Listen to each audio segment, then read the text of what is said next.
Ya, halo semuanya. Hari ini kita akan masuk ke bab baru ya. Di sini ada bab 6 ya. Ini kita akan menemukan definisi yang baru ya. Jadi berbeda dengan ruang-ruang vektor umum. Di sini kita punya ruang hasil kali dalam atau inner products ya. Saya lebih suka menyebutnya inner products karena lebih simpel. Jadi sebenarnya ini mirip lah sama dot products, cuman nanti ya kita akan bahas bedanya ya, bagaimana si inner products ini mempengaruhi setiap operasi yang ada antar vektor di sini. Jadi ada beberapa hal yang mirip sama dot products, tapi harus kita perhatikan benar-benar di mana perbedaannya. Nah, di sini ya ada 4 subbab. Dari pertama kita akan bahas dulu definisi dari inner products-nya. Kemudian nanti kita akan bahas tentang sudut-sudutnya, basisnya, sampai nanti bagaimana ada perubahan basis yang terjadi di inner products ini. Cukup panjang ya bab ini, makanya akan saya jadikan 3 pertemuan. Ini pun kalau nggak salah slide-nya sekitar ada 90 atau 100-an.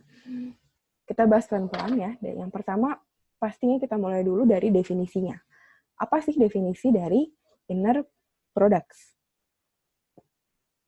Nah, sebelum itu ya, sebelum ke definisi, akan saya review dulu mengenai dot products, karena seperti yang sudah saya singgung tadi, bahwa ini sebenarnya mirip sekali sama dot products, jadi hasilnya adalah skalar, gitu ya. Ini kita akan berhubungan dengan yang namanya vektor-vektor yang kemudian kita operasikan, gitu ya, menjadi skalar. Kita tahu bahwa dot products, kalau kita punya dua vektor, U dan V, maka U dot V akan sama dengan U1V1, U2V2, sampai UNVN, ya. Di mana hasil akhir dari dot products adalah skalar. Nah, ini beberapa operasi yang ada di dot products ya. U dot V akan sama dengan V dot U, kemudian di poin kedua ini berlaku distribusi ya. W-nya kita distribusikan kepada U dan V.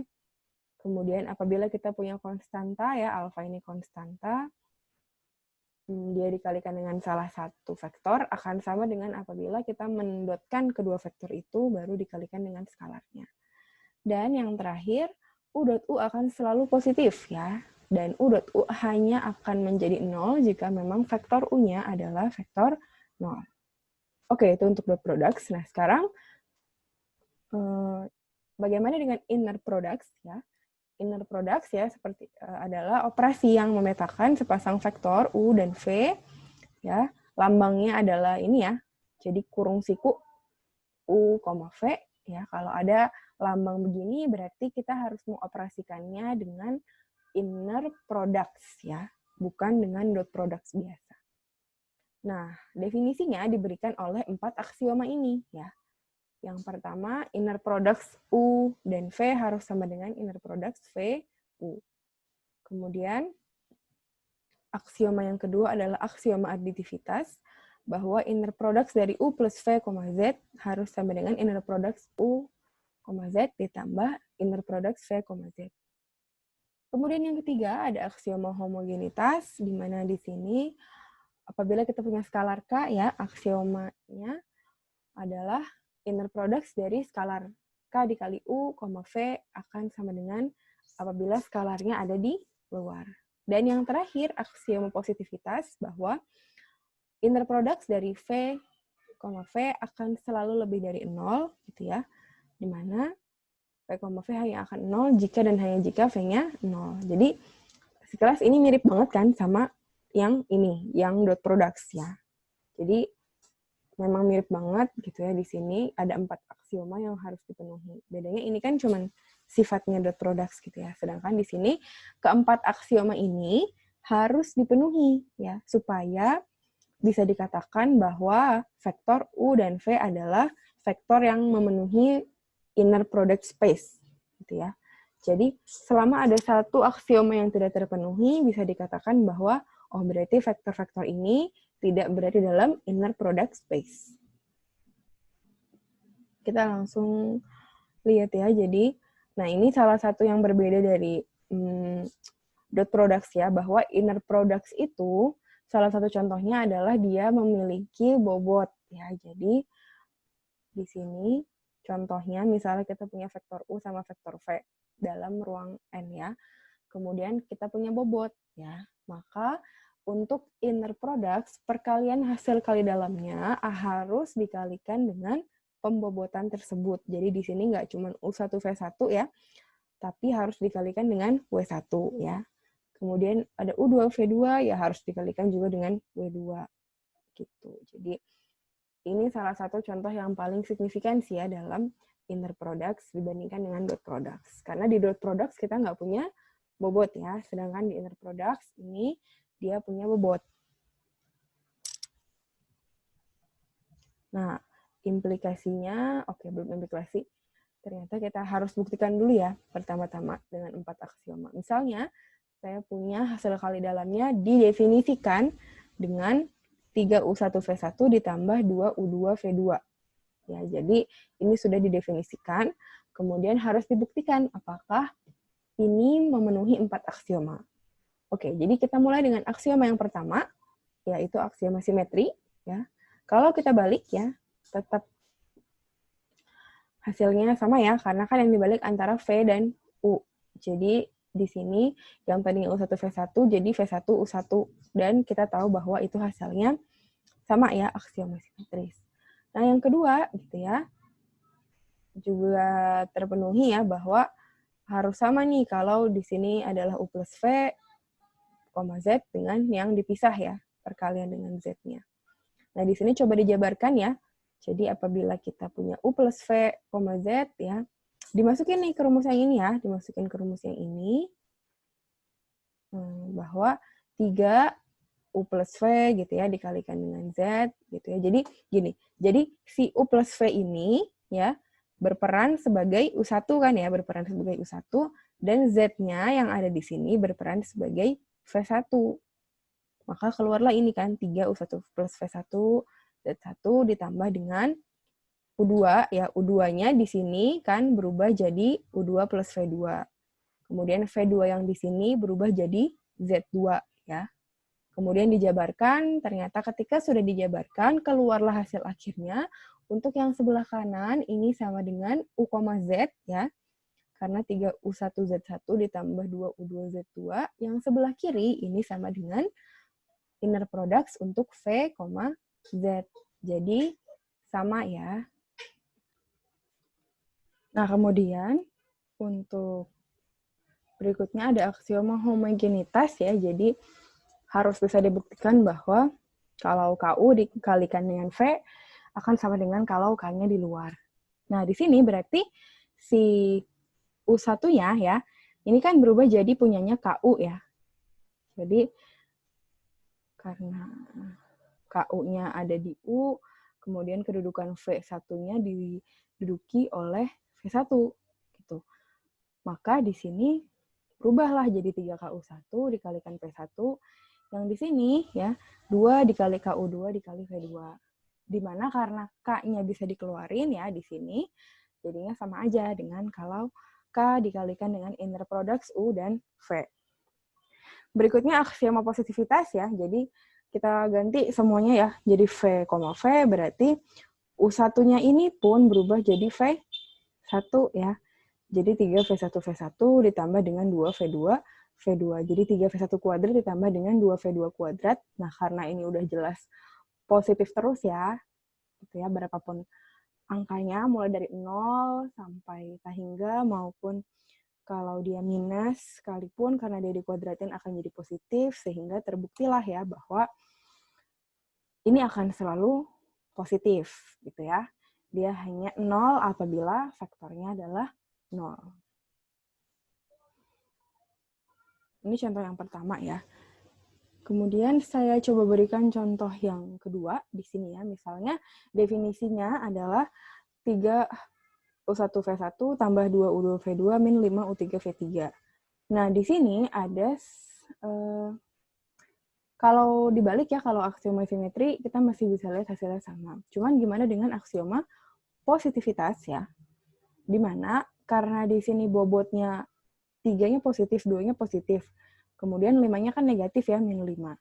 Berarti untuk aksioma positivitas, gitu ya, ketika V-nya adalah 1,1,1 gitu ya misalnya, ini akan jadi tidak terpenuhi, ya kan?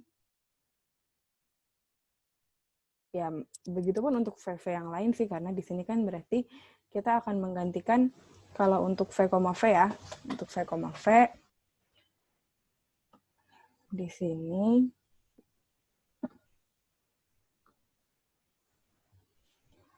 kan definisinya U, V adalah 3U1 V1 ditambah 2U2 V2 ditambah dengan 5U3 V3.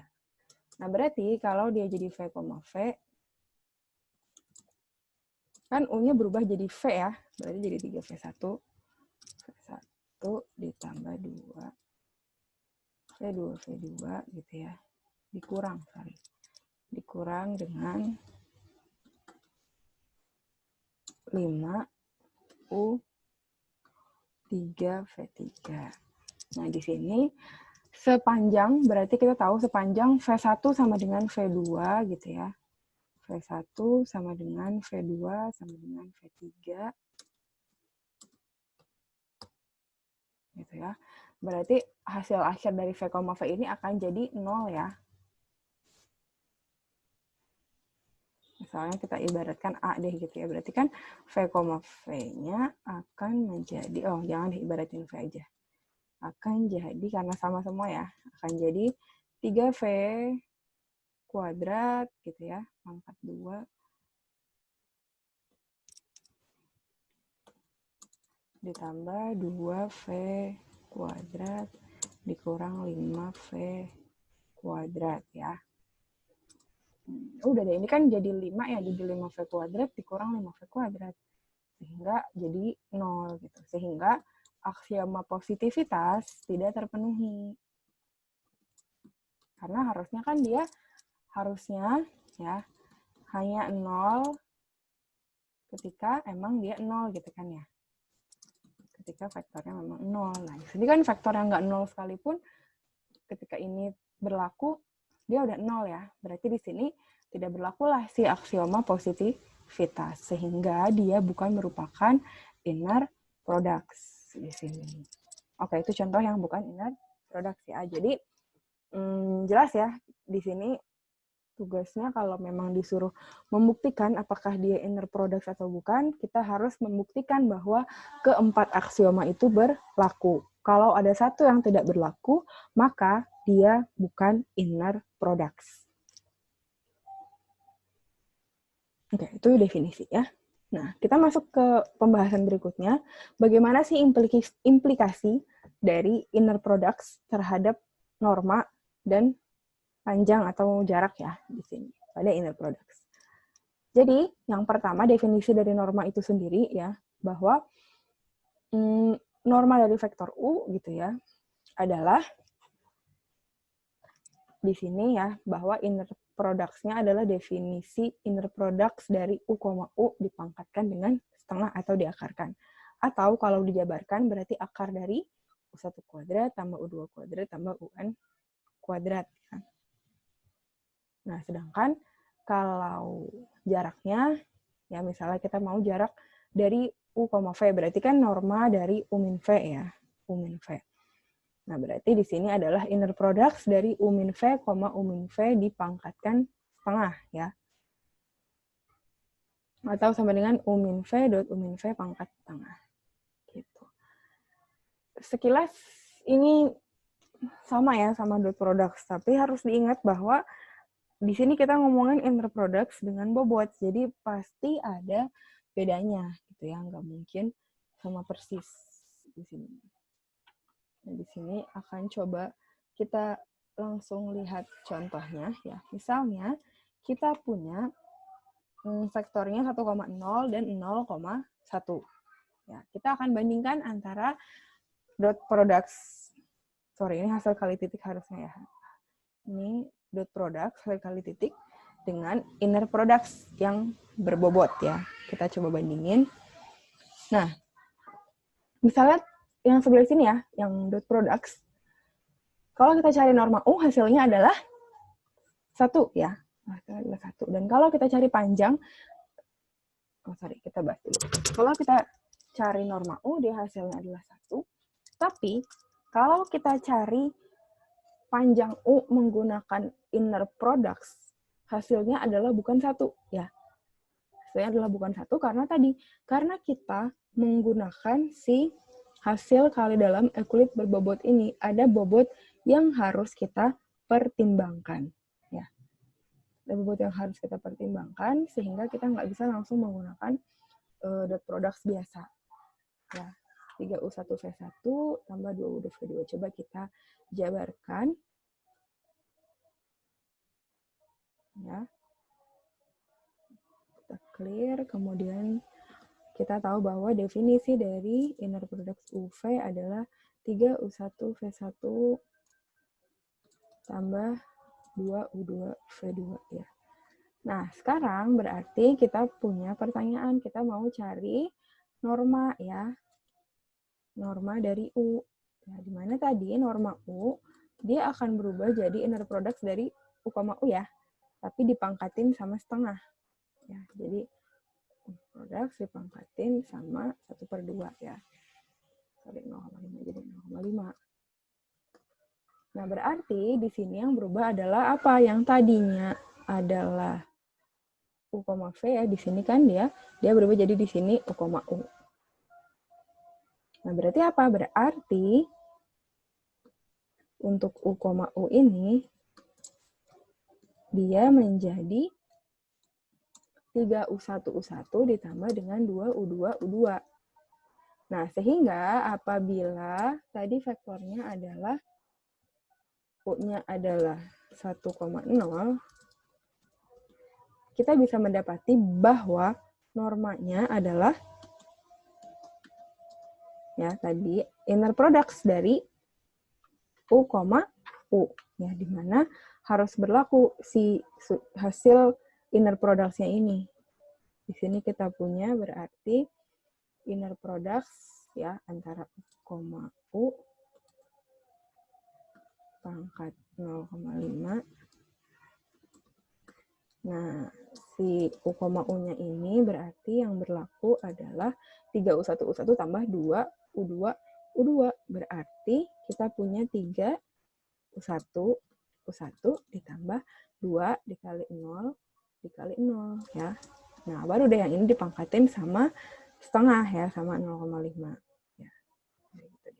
Pangkat 0,5. Pangkat 0,5. Udah deh ya, di sini berarti bisa kita langsung hitung bahwa hasilnya adalah akar 3. Ya, karena 3 ditambah 0 kan ya, dipangkatin setengah sehingga hasilnya adalah akar 3. Nah, itulah yang terjadi di contoh yang ini ya. Dia membandingkan antara hasil kali dalam dengan hasil kali dalam inner products ini yang berbobot ya. Begitu juga dengan jarak. Kalau kita cari jarak antara U dan V ya, kita kan kurangin dulu nih ya, berarti norma U min V. Kita cari jaraknya, dapatlah ya jaraknya adalah, karena U min V-nya adalah 1,1, berarti jaraknya adalah akar 2 gitu ya. Akar 2, karena kita kurangin terus dikuadratin. Nah, berarti kalau di inner products yang berlaku seperti apa gitu ya. Yang berlaku berarti sama seperti tadi, karena dia inner products, kita harus memperhitungkan bobotnya. Bahwa di sini ya, tadi kita punya U, U. Nah, di sini karena kita punya U-nya adalah 0,1 dan V-nya adalah 1,0. Dan kita tahu U min V adalah min 1,1 ya. Min 1,1. Yang mau kita cari kan adalah jarak ya. Nah, jarak ini adalah norma dari U min V. Nah, berarti yang dimasukin ke dalam inner products adalah U min V ini ya. Terus diingat bahwa berarti di dalam inner products kita punya U min V, U min V. Jadi U min V ini sekarang adalah suatu kesatuan gitu ya. Nah, masuk deh ke rumus inner products yang jarak. Berarti yang berlaku adalah 3 dikalikan dengan U min V ya, suku U min V yang pertama ya. Yang itu yang ini, yang min 1 ini, kan dia U min V, suku pertama dari U min V ya. Berarti berlakulah di sini 3 dikali min 1 dikali min 1 ya.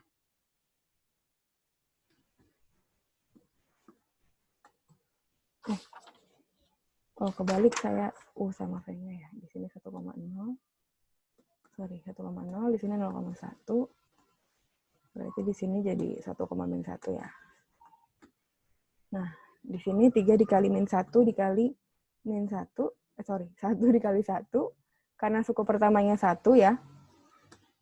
Ditambah dengan 2 dikalikan dengan suku keduanya, yaitu min 1. Berarti min 1 dikali min 1. Nah, di sini dapatlah ya hasilnya adalah akar ya. Jangan lupa di sini pakai akar. Pangkat 0,5. Nah, di sini akhirnya dapatlah kita bahwa hasilnya adalah akar 5 ya. Di sini akar 5. Nah, itulah ya. Jadi kita dapat perbandingan dari inner products dan dot products ya. Bahwa kalau inner products, dia hasilnya akar 2. Tapi ketika kita pakai inner products yang berbobot, dia jadinya akar 5. Nah, ini hal basic seperti ini yang seringkali mahasiswa masih suka salah ya. Jadi, dikasih inner products, definisinya ini, diminta cari panjang dan jarak, masih pakai cara dot products. Ini harus diperhatikan banget ya, bahwa di sini ada perbedaan antara dot products dengan inner products. Nah, next di sini ada hubungannya antara inner products dengan lingkaran ya. Jadi apabila norma dari suatu vektor adalah 1 gitu ya, dia bisa disebut dengan satuan lingkaran atau satuan bola dalam suatu ruang ya. Maksudnya apa? Maksudnya gini. Jadi contohnya yang A dulu ya. Kita masuk ke contoh langsung. Misalnya kita diminta menggambarkan lingkaran pada koordinat 2 dimensi menggunakan inner products, di mana di sini bobotnya adalah 1 ya, bobotnya 1. Nah, yang A ya. Berarti misalnya kita masukin vektornya x, y ya, karena kan kita ngomongin ruang 2 dimensi. Kalau kita ngomongin norma, berarti kan berubah jadi u, pangkat setengah gitu ya. Dimana berarti suku pertama dari u adalah x, suku kedua dari u adalah y ya. Maka di sini berlaku x kuadrat plus y kuadrat sama dengan 1 ya. Karena tadi kita ngomongin normanya adalah 1. Nah, berarti kalau ini kita kuadratkan dua sisi, ketemu persamaan lingkaran kan? X kuadrat plus Y kuadrat sama dengan 1. Sehingga bisa digambarkan adalah lingkaran tersebut ya, di mana jari-jarinya adalah 1. Gitu. Nah, jadi ini apa? Kalau disuruh gambar lingkaran koordinat, intinya kita udah tahu bahwa normanya adalah 1 ini ya, adalah 1.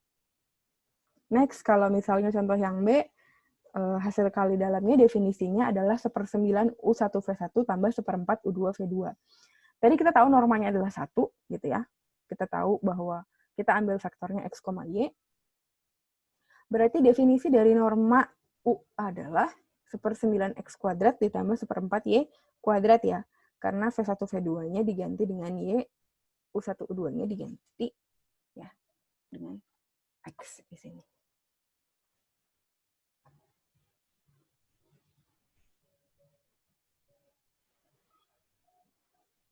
Nah, di sini dapatlah ya bahwa setelah dikuadratkan, kita dapat persamaan lingkaran X kuadrat, elips kalau ini ya. X kuadrat per 9 plus Y kuadrat per 4 sama dengan 1. Ya, jadi ini kembali ke kalkulus ya, cara menggambar elipsnya gimana. Di sini kita akan mendapatkan di sumbu panjangnya dia adalah 3, sumbu pendeknya dia adalah 2 ya. Jadi ini adalah sebuah elips ya, dengan sumbu-sumbu panjang dan sumbu pendek yang sudah terdefinisikan.